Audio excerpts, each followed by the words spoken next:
bon dia, bona hora a tothom. Avui us vull parlar de xemeneies. A principis ja del segle XX, Terrassa era coneguda com la ciutat de les xemeneies i es calculava que hi havia més de 200 xemeneies en aquell moment. Aquestes xemeneies estaven unides a tots aquests grans vapors, fàbriques tèxtils, amb aquesta gran indústria tèxtil llanera que va tenir Terrassa i que li va donar aquest gran esplendor econòmic. Aquestes xemeneies havien d'estar funcionant constantment fins a l'arribada de l'electricitat. Però fins a aquell moment aquestes xemeneies havien de treure tot aquest fum que generaven dintre el que era el vapor, utilitzant la força de la màquina de vapor i estaven en ple funcionament sempre. Soroll de telers, soroll de diners. La màquina no s'havia d'aturar, si no l'amo no guanyava diners. I clar, aquestes xemeneies estaven constantment traient fum.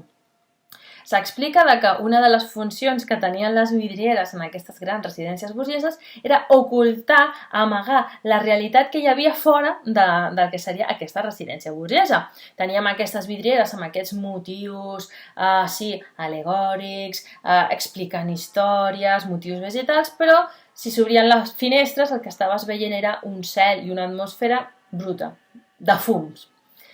Però bé, jo el que em vull centrar és en comentar-vos dos xemeneies, en concret de la nostra ciutat. Totes les xemeneies estaven construïdes utilitzant el que era el maó, l'obra vista, tenien aquesta forma troncocònica, d'acord, amb una base així poligonal, que començaven així amb una forma així entre quadrada i després anaven fent hexagonal i anaven pujant. Doncs bé, la primera xemeneia que us vull comentar és aquesta, que és la xemeneia del vapor Amat, que estava just davant del que era la Quadra Izard, actualment sala Montconill, sala d'exposicions. Com podeu veure, té aquesta volta catalana, acabat en aquestes llanternes dobles, perquè la quadra, la funció que tenia era ocupar la fase del tint, del tintat de les peces de teixit. Clar, necessitaven ventilació i il·luminació.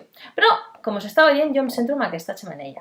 Aquesta xemeneia era d'aquest vapor Amat, tenia una alçada de 10 metres, es creu que ja va ser construïda entorn al 1900 i, malgrat era molt alta, doncs en el 1987 la van retallar i la van integrar en el que seria aquesta placeta que actualment es coneix com la plaça Didó. Però és molt curiós que si aneu a la plaça Didó veureu que en el paviment, en el terra, veureu una senyalització metàl·lica, que es veu, d'acord? Que el que ens està mostrant seria la silueta de l'ombra d'aquesta xemeneia vista a les 9 del matí del solstici d'estiu. Si no us heu fixat, fixeu-vos, que és molt interessant. I l'altra xemeneia és aquesta que us vull comentar, la bòbila del mirall. El que és la bòbila estava ubicada a la carretera d'Olesa i era de 1910, que com a bòbila, diferent a que serien els vapors, es centraven més en la cocció de materials de la construcció utilitzant terrisses, ja sigui per fer totxos, maons, teules. La demanda era tan gran que en el 1956 la bòbila va tenir que construir aquesta xemeneia una miqueta més allunyat, el que seria l'Àngel Sallent, i van construir aquesta magnífica i alt xemeneia. El que més destacaria seria aquesta escala helicoidal, d'acord? Però hi ha més coses. Entre altres coses, té una alçada de 63 metres d'alçada, no és la més alta. Hi ha una en Argentina de 63,25 centímetres, que és per això la més alta del món. Però aquesta sí que des de 1991 està en els rècords Guinness per tenir la xemeneia amb l'escala de cargol més gran del món. I tenia aquesta funció que us he dit, la de treure els fums d'aquesta cocció de totxos, maons. I res, de moment aquestes són les dues xemeneies que us volia comentar perquè, com que tots i totes sabem, la Fira Modernista està aquí que arriba i com que nosaltres no podrem anar a la fira per la situació en la que ens trobem tots i totes, us proposo una petita activitat i és que fem xemeneies, omplim tot de xemeneies. Jo a casa meva tinc els meus bessonets fent constantment xemeneies i hem començat a cobrir el que són les finestres amb xemeneies, així traient fum.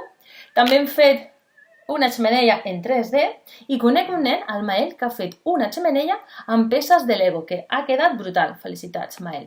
I res més, si us animeu a fer l'activitat, doncs feu-la i compartiu-la, i si no, doncs ens veiem en un altre vídeo que us parlaré d'edificis modernistes i d'altres cosetes de Terrassa, d'acord? Doncs vinga, que vagi molt bé i fins la propera!